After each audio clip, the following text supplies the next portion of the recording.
4 பேர் பேய் மழையான மழை கொட்டி 4 பேரும் சேர்ந்துதான் மழைகள் உற்பத்தி செய்து மழைகளை கொட்டுகிறார்கள். ஆமாங்க 4 பேரா பயிர்கள் வாடி இருக்கிறது. மழை கொண்டு உனக்கு சந்தோஷம் தானே? சந்தோஷமா இருப்பாயா இல்ல இன்னும் மழை குறைவோடு இருப்பியா? பாருங்க இது 4 மாசத்துக்கு முன்னாடி மழை பெஞ்சது, மழையே இல்லை. அது முன்னாடி வறட்சியா மொத்தமே காஞ்சி போய் வறட்சி, விவசாயம் வறட்சி 2 வருஷமா காஞ்சி போய் வந்துருங்க. ஆமா, நீங்க பேஞ்சீங்களா இல்லையோ? நேரா மண்டிகாராண்டு ஓடுங்க.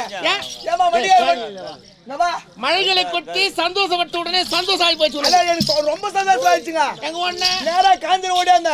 ஏமா மண்டிகார இது பாரு பேய் மழை பெஞ்சு போச்சு, மழை கொட்டி இருக்கிறது, காசு கூடியாண்ணா ஏன் முன்பாருங்க. அப்படியே பயிர்கள் செலவிட வேண்டும் அல்லவா? பயிர் செலவு பண்ணா நெல் அறுத்தாந்து ஊ மண்டியில கொடுக்குறேன் அப்படின்னு சொல்லிட்டு முன்பாடு ஒரு 30,000 வாங்கணுங்க. 30,000 சென்றை 30,000 வாங்கினேன். சரி 30,000 வாங்கினா அந்த 30,000 அந்த பயிர் செலவுக்கு போட்டுருவியா?